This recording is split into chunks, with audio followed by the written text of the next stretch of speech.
All right, welcome back to operating systems. So I wish you well in your hell week. So hopefully it doesn't go too bad. This week should be relatively light. We'll have a review session on Thursday and then should be fine. All right, so today we get to talk more about locking. So in some languages, there are something called a monitor, and now you can understand how they actually work. So with object-oriented programming, developers thought that mutexes were too difficult to use. So what they do is allow you to mark a method as monitor and then let the compiler handle locking for you. And any methods that are monitored, the compiler will make sure that an object can only have one thread active at a time throughout all of its monitored methods. So if you are changing some variable in a monitored method, you would not have a data race while you are interacting it between multiple threads because, well, only one monitored method is allowed to execute at a given time. Basically, this just means the compiler will create a mutex for you in the object, and the compiler will insert a call to lock and unlock for you. So if you've used Java, if you've had that unfortunate experience, there is a synchronized keyword in Java, and that is in fact a monitor. So if you were to create, I don't know, a class to represent someone's bank account, and next lecture we will run our own bank, so we'll get to have more fun with this because this is the Java solution's not that great. But anyways, if you were to operate or represent a bank account, you might want to keep track of the current balance of that account, and you might have a few methods like deposit. So I can deposit some amount that would increase the balance, and I can withdraw some amount that decreases the balance.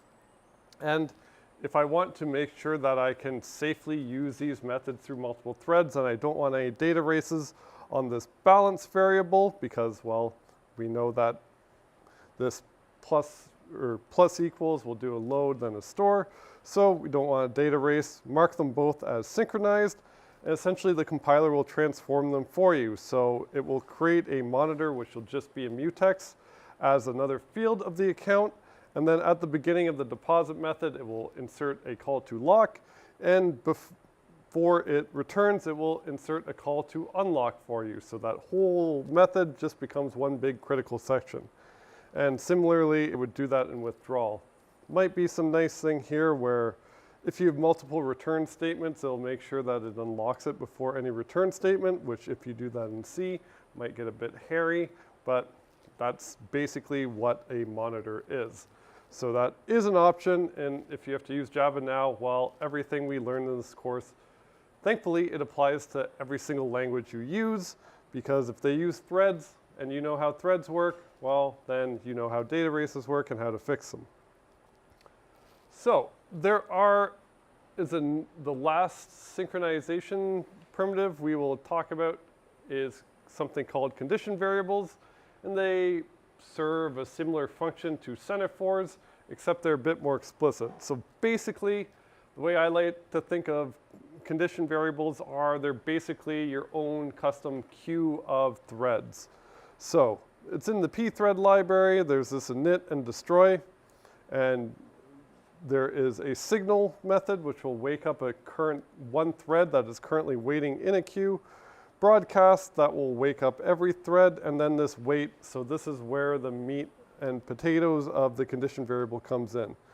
So this wait function will put the current thread to sleep, put it on the queue, and then you'll also notice that it also needs a mutex.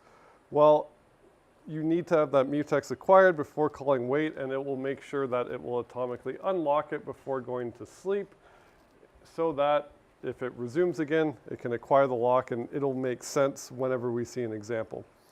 So there's also a timed wait. So wait by default will just put this thread to sleep, throw it in the queue, and it's blocked. It can't execute until another thread calls signal and wakes it up, or broadcast and wakes it up.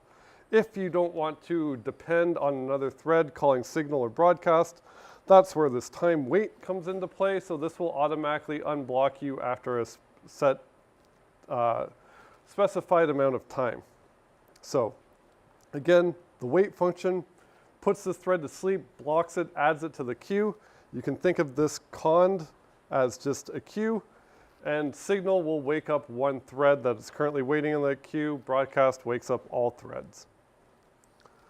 So from looking at that, the wait function has to be paired with the mutex. So anytime you call wait, you must have that mutex locked. So it must be acquired. Doesn't matter, you don't have to hold it when you do a call to signal or broadcast. Why might you need to do that? Well, you might think wait needs to safely add itself to the queue, so we don't need any data races, so we need mutual exclusion anyways. And it also needs that reference to that mutex because before it goes to sleep, it needs to unlock that mutex, otherwise no other thread can make any progress. That might hopefully change that variable, whatever it's looking at, and signal it to finally wake it up.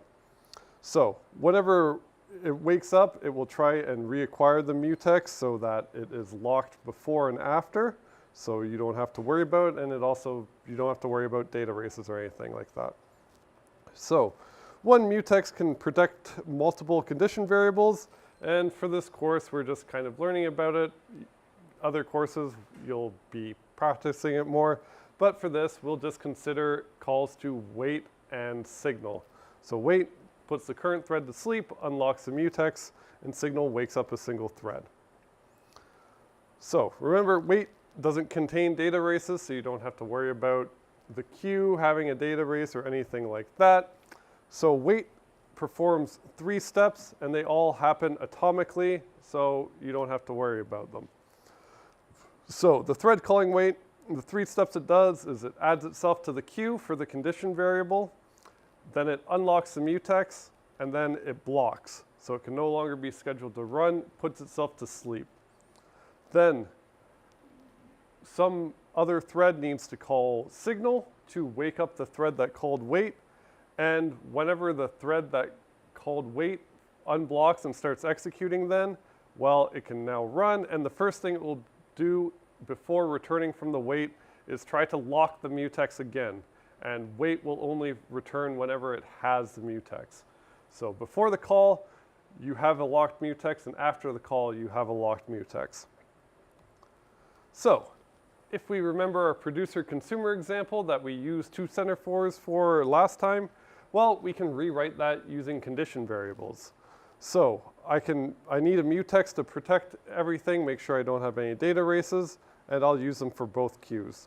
So my condition variable is something you create.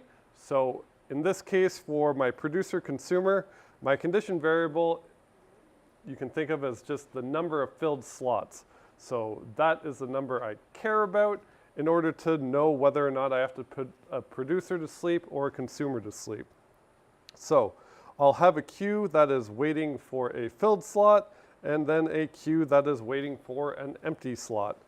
So we can change the code that in the producer, well, first we acquire the lock, and then we can read the number of filled slots. Don't have any data races because anytime we access n filled, we have the mutex acquired, so only one thread can be in there at a time. So here was our condition last time. So we check if the number of filled slots is equal to capital N or the buffer size, in which case I need a consumer to actually read some data before I can start producing more data. So if all the slots are filled, which is what this means, I will put this current thread to sleep in this has empty queue. So this thread will go to sleep and then unlock the mutex, and then another thread can go ahead and execute. Hopefully it's a consumer thread. So if a consumer thread executes, well, it would be able to acquire the mutex now. It could check the number of filled slots, and here the consumer, remember the property we want that to have is that it won't try and read any slot that doesn't have any data in it. So I can check the number of filled slots, see if there are 0 filled slots. If there are, then it can put the consumer thread to sleep and wait because it's waiting on a filled slot. And then, well, let's say the consumer actually didn't put itself to sleep, then it would just empty a slot, decrement the number of filled slots, so decrease it from 2 to 1 or 1 to 0, whatever have you. And then it would wake up, since it just emptied a slot, it would wake up a single thread that is in the has empty queue, which would be a producer. So it could wake up a producer, it could consume executing from wait, but before that it would have to acquire the mutex. So here it could acquire the mutex, check the number of filled slots now, hopefully it's not the size of the array or buffer, and then, well, it could fill a slot, increase the number of filled slots, so it just filled a slot, and then it would wake up any consumer threads waiting for a filled slot, and then finally unlock it. So, same thing we had, but is this more clear than the center for one? Better, worse, about the same?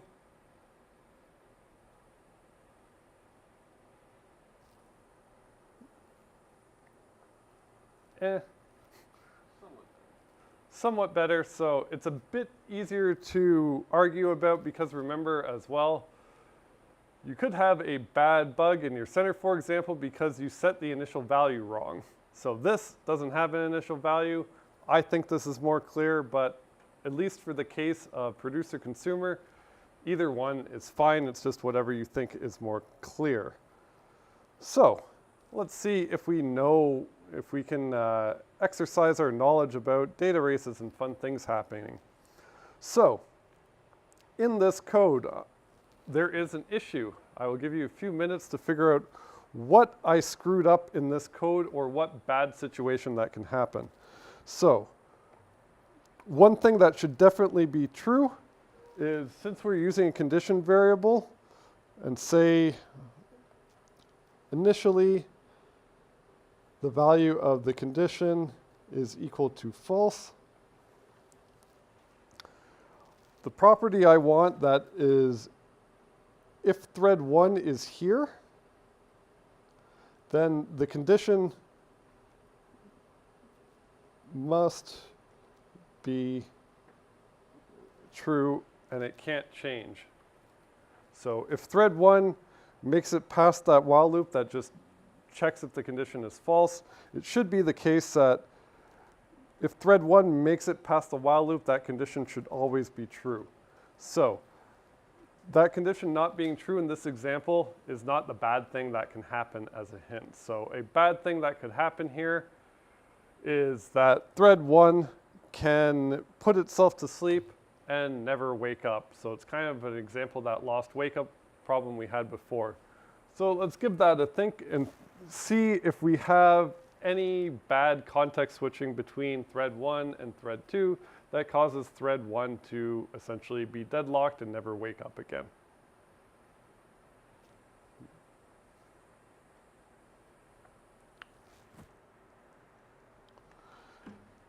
And we'll assume that, thread 1 starts executing here and thread 2 starts executing here, of course.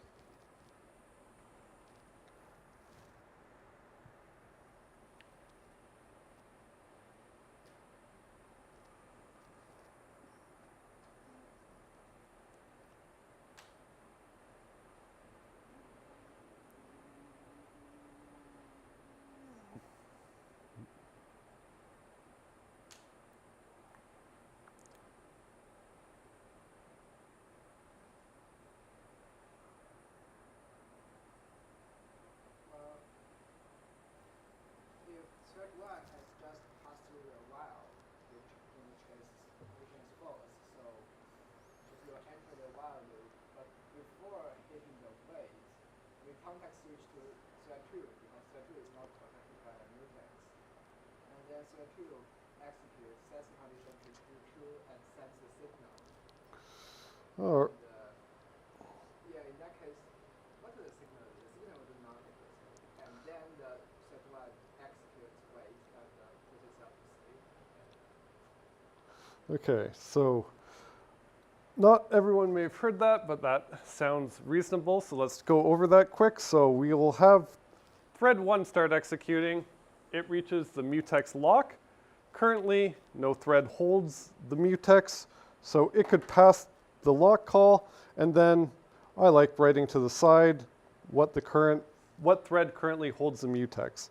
So right now, thread 1 has the mutex. So it could go ahead, check this condition. It is currently false, so it would go inside the while loop, and then it could context switch right here. So we context switch right here, and we start executing thread 2. If we start executing thread 2, well, it would change that variable from true to false, nothing stopping it from doing that.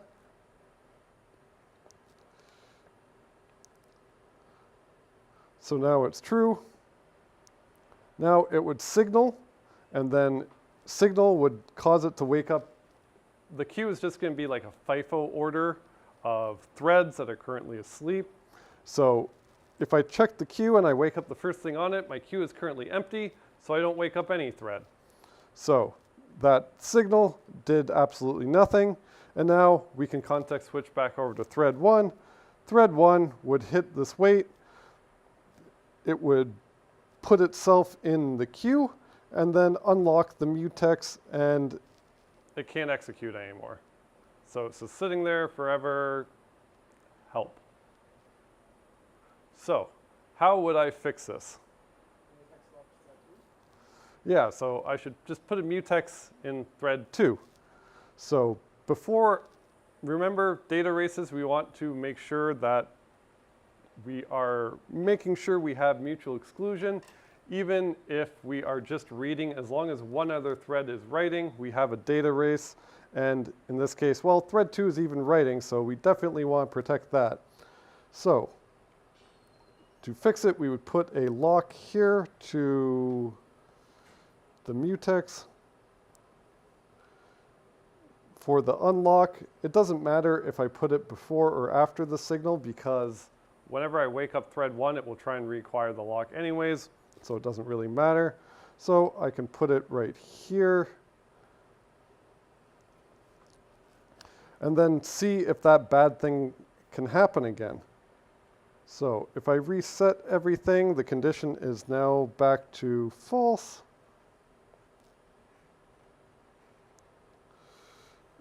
And there is no threads in the queue. So now, this time, if thread 1 starts executing, it acquires the mutex. So thread 1 has the mutex. Check the condition. It is currently false, so it would go here. Now, if we had the same situation where at this time we context switch to thread 2, well, it would try and execute the lock of the mutex, and it can't pass because thread 1 has it. Yeah? No, we're good? All right, so thread 2 can't make any progress at this point because we have a call to lock, and the mutex is currently locked by thread 1, so only thread 1 can make any progress anymore. So now thread 1 would hit this wait. As part of the wait, it would add thread 1 to the queue.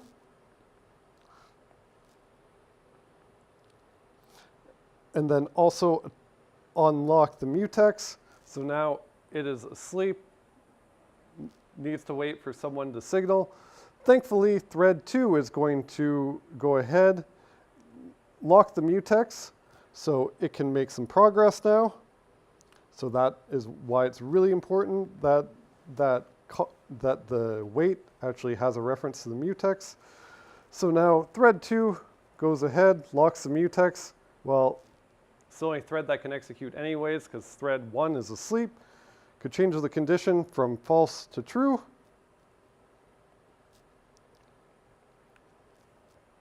And then unlock the mutex. And then after it unlocks the mutex, well, it does a signal, so that will wake up whatever the first thread is in that condition variable. So now we would remove T1 from here. As part of returning from wait, it will reacquire the mutex. So currently no other thread has the mutex. So thread 1 can get the mutex and then continue executing from wait.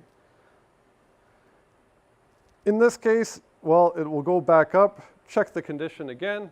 The condition is currently true, which is great. And then I execute the next line and the condition is definitely true there. So yay, we have fixed it. So, anyone want to tell me if anything bad will happen if I do something silly? Like, what about if I was like, wow, checking that variable again, that was useless. So I will just change this to an if.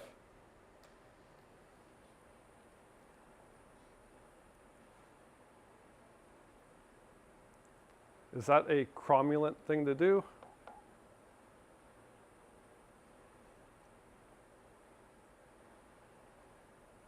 It's very for yes, because the condition is only updated once. I cannot see anything around it. Yeah, in this case, I only change it from true to false once, or sorry, from false to true once. So an if in this case actually is fine. In general though, don't do that. So let's see in the more general case. So here I properly locked everything. I just introduced a thread 3. So I introduced a thread 3. All it does is update the condition to false. So it doesn't have a signal because the condition that I'd be waiting on is changing it to true. So if I change it to false, well, guess what? I don't have to wake it up because now it's false.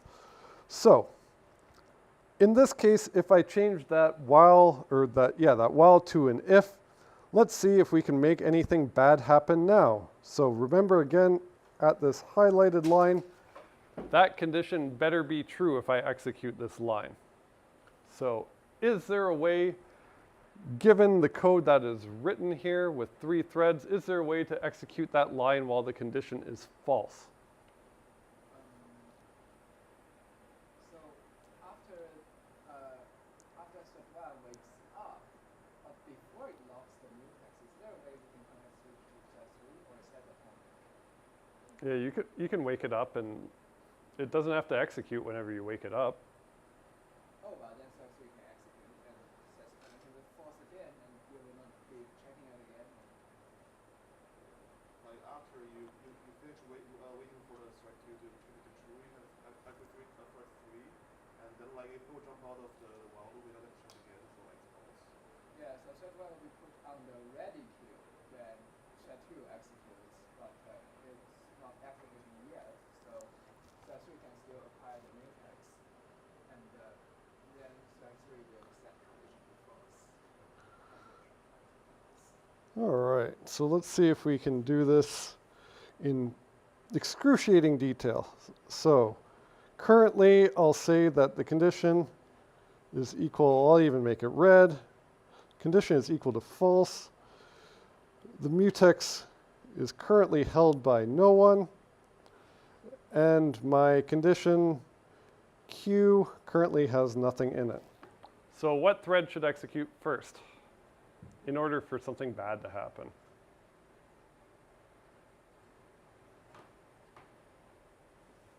Step 1 should go. All right, thread 1 goes first. So it would hit this mutex lock.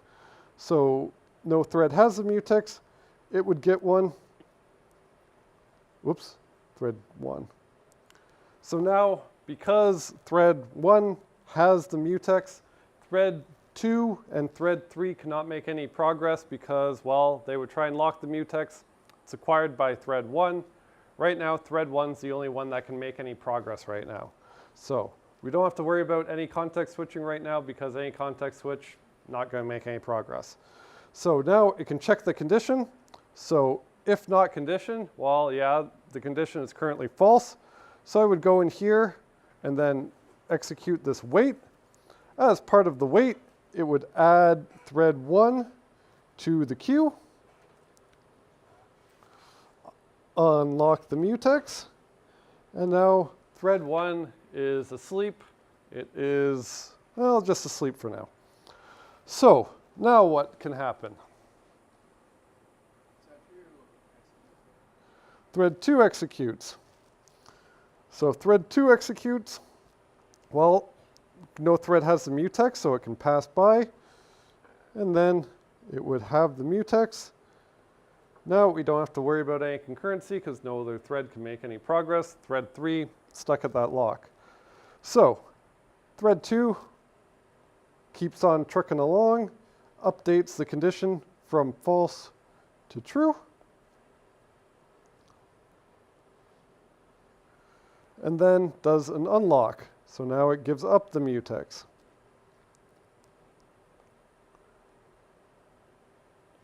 So do we want thread 2 to continue more? Yeah, that's a matter.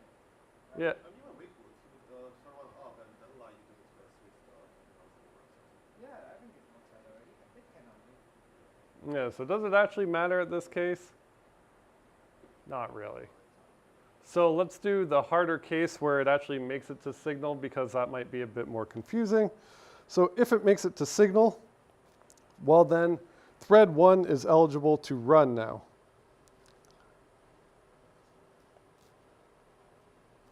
So now we are up to luck, because if thread 1 wakes up now and then acquires the mutex, it would go ahead. The condition's currently true, so that highlighted line would be executing while the condition is true, so we'd be all good. But there's nothing saying that thread 1 is going to start executing. It's up to thread 1 or thread 3. So we don't know. In this case, we can be unlucky, and we can say that thread 3 executes. So thread 3 executes, it acquires the lock, and then thread 3 now has the lock. So now thread 1 cannot return from wait, because remember, as part of returning from wait after it wakes up again, it needs to reacquire that mutex. So right now, thread 3 has the mutex, so thread 1 can't execute. So here thread 3 could come along, change the condition to false, what a jerk, and then unlock the mutex. So now currently no thread holds the mutex. If we pick thread 1 to execute, well, it has to reacquire the mutex because it's returning from a wait. So it would acquire thread 1, and because we didn't put a while loop there, well, guess what? It just continues along and executes this line while the condition is false, and we have screwed ourselves. So don't be cute with condition variables. Put your condition in a while loop, even if we have the case like before where it just looks like this. Eventually you will change your code and that will not be true. So just always put a while, because that will always work. So the fix we need to do here is, again, change the if to a while, because it is possible that before we start executing, that another thread changes the condition to be false. So any questions about that? Wow, speed running today. All right. So condition variables, they serve a very similar purpose to center-fors. In fact, a center-for is actually a special case of a condition variable. Center-for just cares about a value. Well, if you have a mutex around it, you can make sure you don't have any data race on it. And then all you do is in the post, you would increment it and then signal, so you wake up a thread. And then in the decrement, well, you check the value. If it's currently 0, then you put yourself to sleep. So you wait, and then when you check the condition again, make sure it's greater than 0. If it is, well, then you can decrement it and then keep on going. So you can implement one in terms of the other, and you can also switch it the other way around. But that's like a theoretical computer science thing, because it gets really, really, really, really messy. And if you are writing code, you should aim for clarity. So for complex conditions, use condition variables. If it's just a simple number and the center-for suffices, use a center-for. All right, so now we get to talk about locking granularity, which is the extent of your locks. And this is what will matter once you care about performance. So if you lock a large section of your code, like in that monitor example, where just an entire function has a lock at the beginning and then an unlock at the end, well, guess what? You have turned your program essentially serial for all those operations. So if you have used Python and used threads in Python, at least for old versions of Python, you might realize that they are dog slow. Well, that is because Python has something called a global interpreter lock. So to solve data races, what they did is just put one giant mutex around all of Python, and that's why it's slow. There's been work lately to actually remove that and add finer grain locks so it can actually go faster. So it's always kind of a trade-off, because having a lock and unlock, well, you don't have any data races anymore, but your performance is also serial, so why do you even have threads? So ideally, you divide the locks, anything that can be independent where they don't interfere with another, that they can run in parallel. Well, instead of just having one lock, you can have multiple locks, and then you can lock a smaller section of code, because remember that critical section is essentially running in serial. So you want to make that as small as possible, and you may want to use multiple locks to do that. So for example, if you were to parallelize a hash table, cough, cough, hack, hack, guess what? That's lab 5. So you get to parallelize a hash table. So when you are trying to parallelize something, well, you don't want any data races, and you also have to consider a few things. So the overhead, so how many locks you have, lock calls aren't free. There's another thing to consider called contention, and that is basically how many threads are fighting over a lock at any given time. So if you have a lot of threads fighting over a lock at the same time, well, if you have 1,000 threads fighting over a lock, well, guess what? Only one gets to make progress, 999 do not. Probably not something you want. So you want to make sure that for performance, you don't have that much contention. And the last thing to consider is the fun one called deadlocks. And that is a situation in which none of your threads can make progress anymore, and your program just kind of looks like it's in an infinite loop, but your CPU usage is like 0%. So it just kind of looks like it's just kind of dead.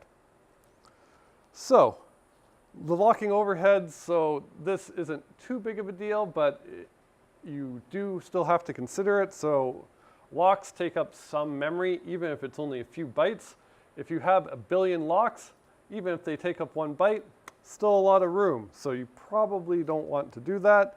And we probably know they take up more, because our mutex implementation we saw in the previous lectures was like 2 integers and a pointer to a queue, and then you'd have some dynamic memory with that queue that would kind of depend on the amount of contention you have with how big it is. Initializing and destroying them takes some CPU time as well, although it should be insignificant. But again, if you create a billion or a trillion locks, it will not be insignificant. And then there's time to acquire or lock and release and unlock the mutex. So basic thing here is the more locks you have, the greater this cost is going to be. So the fun one is deadlocks. So the more locks you have as well, the more you have to worry about deadlocks. So there are 4 conditions for deadlocking. This is important. And all 4 of them have to hold in order for a deadlock to happen. So the first is mutual exclusion. So if we're just arguing about mutexes, well, of course we have mutual exclusion. Second is hold and wait. So that means you have to have a lock and try to acquire another. The third is no preemption. So that means I just can't take simple locks away. So if one thread is holding a lock and trying to acquire another, well, I can't just steal the lock from that thread or force them to give it up. So the last 4th condition is circular wait. So you also have to wait for a lock that is held by another process or thread. So here is a simple deadlock example. So you have 2 threads. In the first thread, things have to execute in order. So the first thing you do is try and get lock 1 or lock 1, and then you try and lock 2. And then in thread 2, you lock or get lock 2, and then lock 1. So a bad interleaving that could happen is thread 1 could start executing, acquire lock 1. Now thread 1 has lock 1. Then we context switch over to thread 2. Thread 2 locks lock 2, and now neither thread can make progress. So now if thread 2 tries to execute, well, it tries to get lock 1. It can't get it because thread 1 has it. And then if we try context switch over to thread 1, it would try and get lock 2, but it can't get lock 2 because thread 2 has it. So neither thread can make progress, and now we have a deadlock. So does that make sense? So neither thread can make progress anymore. So easiest way to prevent a deadlock is to always acquire locks in the exact same order. So if you can order locks somehow based off an ID, maybe their memory location or something like that, as long as you have some type of ordering that is unique and doesn't change, if you acquire locks in the exact same order every time, you will not have a deadlock. So that will break the condition of circular weight. So that will break condition 4 because you essentially aren't allowed to acquire a lock that is lower than the number you currently have. So in this case, if we changed around the order so that we always acquired lock 1 and then lock 2, that means that if I have lock 1, then I can get lock 2. It's not the case that someone else has lock 2 and wants lock 1. So this will also not deadlock, so I can only get lock 2 if I have lock 1. So if this is not possible, or for some reason you decided to be clever or cute, or you want to use tri-lock, this is how another way to prevent a deadlock using tri-lock. So this will break that hold and wait condition. So what this code does is, well, it tries to acquire lock 1, and then in this while loop, it will try to acquire lock 2, and it does a tri-lock, which remember is non-blocking, and it will tell you whether or not you have acquired the lock. So here I would try and get lock 2, and then if I don't acquire it, I fall into the while loop, and then I give up lock 1. So I give up lock 1, and then on this line, I do not have any locks. I do not have lock 1 anymore, and I do not have lock 2. So I am currently not holding any locks. So I could wait, put myself to sleep, yield, do something. Hopefully I resolve the issue. And then if I want to try again, I reacquire lock 1. And then after this line, I know I have lock 1. It would go up, try and acquire lock 2 again. If I fail, I give it up again. But if I'm successful, well, I can execute my protected code, because now at this line I know I have lock 1 and lock 2. So this also will not deadlock. So any questions about that? All right, speed running today. So we're done. So we explored some more advanced locking today. So we have another tool to ensure order called condition variables. They are generally clearer the more complex your condition is. But again, if semaphores are more readable, use semaphores. So there's no hard and fast rule. You're reading code, so it depends whatever you find more clear. So once you get into locking and preventing data race, the locking granularity is going to matter a lot. So you want to minimize the length of the critical section, and you also don't want too many locks. You also don't want too few. You'll probably find a Goldilocks number. So you'll only find that through kind of experimentation, which guess what? You get to figure that out in lab 5. So that'll be fun. And if you use more than one lock, which, well, as you might imagine, you will probably have to use more than one lock in lab 5 in order to get good performance, although you can see what happens. Well, part of it is seeing what happens when you only have a single lock, but once you have multiple, then you might get into the case of deadlocks. In the case of lab 5, hopefully you make a good decision, and that is not possible, but you still need to argue about it. So easiest way to prevent deadlocks is always acquire locks in the same order if you need to. So with that, just remember, pulling for you, we're all in this together.